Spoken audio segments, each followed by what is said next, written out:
বন্ধুরা সামনে কিন্তু ট্রাক আসতেছে, দেখতে পাচ্ছেন যে সামনে ট্রাক আসতেছে। এটা দেখা সত্ত্বেও তারা ডান পাশ থেকে গাড়ি ঢুকে দেবে। দেখেন, এই দেখেন অবস্থা। হ্যাঁ, এই দেখেন ডান পাশ থেকে বিশাল আকারে ট্রান আসতেছে, আসা দেখা সত্ত্বেও এই যে মাঝখানে গাড়িটা দেখেন, এই যে অন্যায়ভাবে চলে গেল।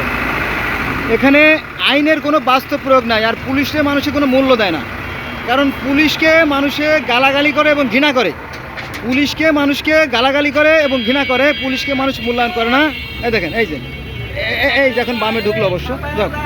আবার এই যে রাস্তাটা দেখেন, মহা গুরুত্বপূর্ণ রাস্তা। এই দেখেন মহা গুরুত্বপূর্ণ রাস্তা, দেখেন এই যে দেখেন মহামূল্যবান রাস্তাগুলো দেখেন কী করে রাখছে, দেখেন কি নারকীয় দৃশ্য। অথচ এটা বাংলাদেশের সবচেয়ে গুরুত্বপূর্ণ একটা রাস্তা। হ্যাঁ, ওই যে বাবুবাজার ব্রিজ দেখা যাচ্ছে, দেখেন এই যে বাবুবাজার ব্রিজ দেখা যাচ্ছে, দেখছেন। আর এখানে হচ্ছে সেই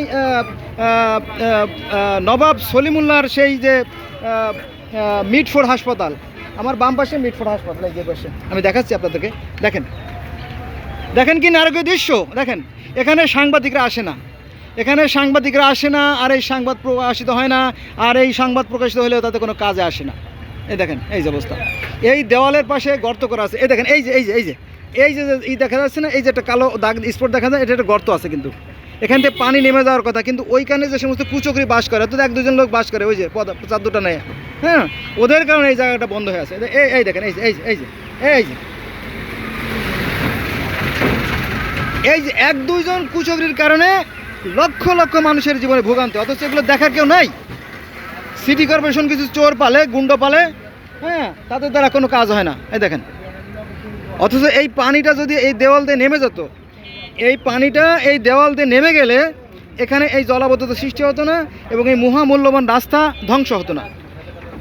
হ্যাঁ, স্যাদা, ওই ভাই বলতেছে স্যাদা, ওই যে স্যাদা মানে কি ফুড়া, হোল দ্যাটস মিন হোল, গর্ত। এই যে দেখেন এখানে আবার কিছু মাল মেটাল ফেলাই রাখছে।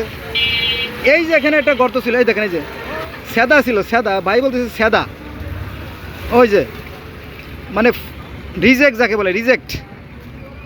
এই দেখেন এই যে বন্ধ করে রাখছে। হ্যাঁ, ওই পাশে দেখেন যে তাঁবুর ভিতরে 2-1টা ফ্যামিলি বাস করে, হয়তো তাদের কারণে হয়তো এই লক্ষ লক্ষ মানুষের জীবনে ভোগান্তি। How possible it is? এটা কি একটা দেশ হতে পারে?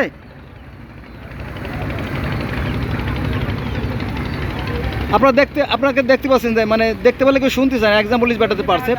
এই যে বাবুবাজার ব্রিজ, এখানে লেখা আছে যে নদীতে অবৈধ স্থাপনা তৈরি করবেন না, অথচ এখানে অবৈধ স্থাপনা করছে, খুব মজবুত করে করছে। এই যেখানে আপনারা আসেন দেখেন। হ্যাঁ, তাহলে কিসের আইন? এদেশে কোনো আইন আছে? আইন না থাকার কারণে সহজ সরল মানুষগুলো তারা ভুক্তভোগী হচ্ছে, আর কোর্ট থানাগুলো এরা লুটপাট করে খাচ্ছে। হ্যাঁ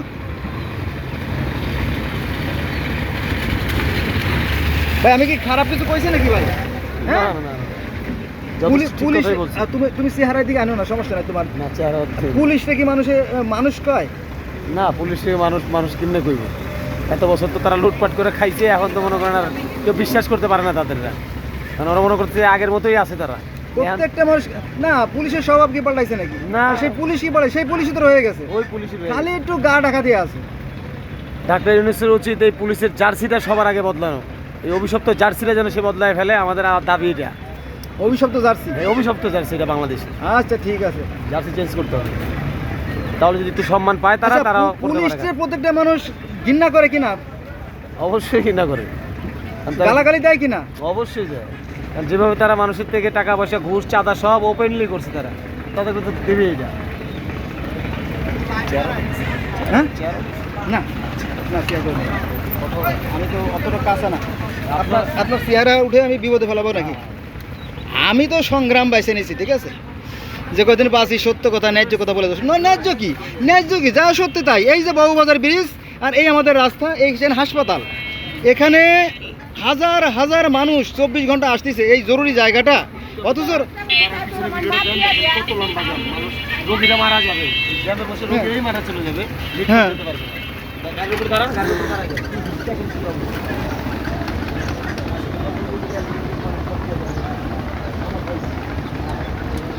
আমাদের ড্রাইভার বললো যে পিছনের লাইনটা দেখেন, বিশাল দেখেন, লক্ষ লক্ষ মানুষ ভোগান্তির শিকার এখানে, অথচ হাসপাতালে দেখেন, হাসপাতাল কিন্তু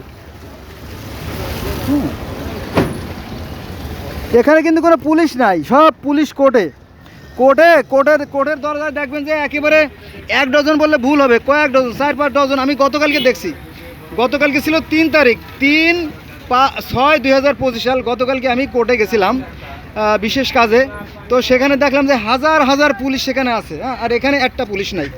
হ্যাঁ, এখন ঈদ, মানে আর 2-3 দিন পরে ঈদ শুরু হবে। সামনে ট্রাক ওই আটকাচ্ছে, আর সেখান থেকে তারা টাকা নিচ্ছে, মানে ঈদ করতে হবে তো। এই পুলিশের কাজ আছে চাঁদাবাজি, আর তাদের নিয়োগ পদ্ধতিটাই তো অবৈধ, কারণ তারা 10 লাখ, 20 লাখ, 25 লাখ টাকা ঘুষ দিয়ে তারপরে তারা চাকরি নেয়। পুলিশের নিয়োগটাই যদি অবৈধ হয়, তাহলে তারা কি বৈধ কাজ কীভাবে করবে? আমিও ঘুষ দিয়ে চাকরি নিলে আমিও ওই একই কাজ করতাম, তাই না? তাহলে এদেশ থেকে তো আর দুর্নীতি যাবে না। আপনি কোরআনের আইন এদেশে কীভাবে চালু করবেন বলেন? কোরআনের আইন কীভাবে চালু হবে? এটা তো হাস্যকর ব্যাপার, তাই না? আগে আমাদের চরিত্র বদলাতে হবে। নবী মোহাম্মদ সাল্লাল্লাহু আলাইহি ওয়াসাল্লাম বলছে, মানুষের মধ্যে ওই ব্যক্তি উত্তম যারা আখলাক চরিত্র ভালো। চরিত্র এই মানুষের মূল জিনিস। আমাদের চরিত্র বদল করতে হবে, ওই পোশাক বদল করে লাভ নাই।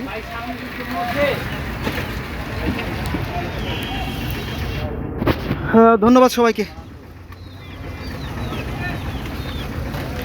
নবী মোহাম্মদ সাল্লাল্লাহু আলাইহি ওয়াসাল্লাম বলছে, মানুষের মধ্যে ওই ব্যক্তি উত্তম যার আখলাক চরিত্র ভালো। আবার আমরা ওই পড়ছি যে character is the crown and glory of human life.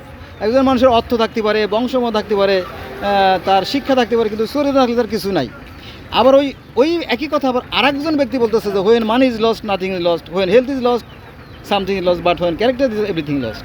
তো একই তো কথা, একই কথা। কেউ বলে ইংলিশে, কেউ বলে টার্কি ভাষায়, কেউ বলে তুর্কি ভাষায়, কেউ বলে জার্মানি ভাষায়, কেউ বলে জাপানি ভাষায়, এই তো, কেউ বলে চীন ভাষায়, এই তো, আর তো না। আসুন আমরা আমাদের চরিত্র ভালো করি আর কি। হ্যাঁ, মৃত্যুই শেষ কথা না। মানুষ মরলে বিচার হবে কার?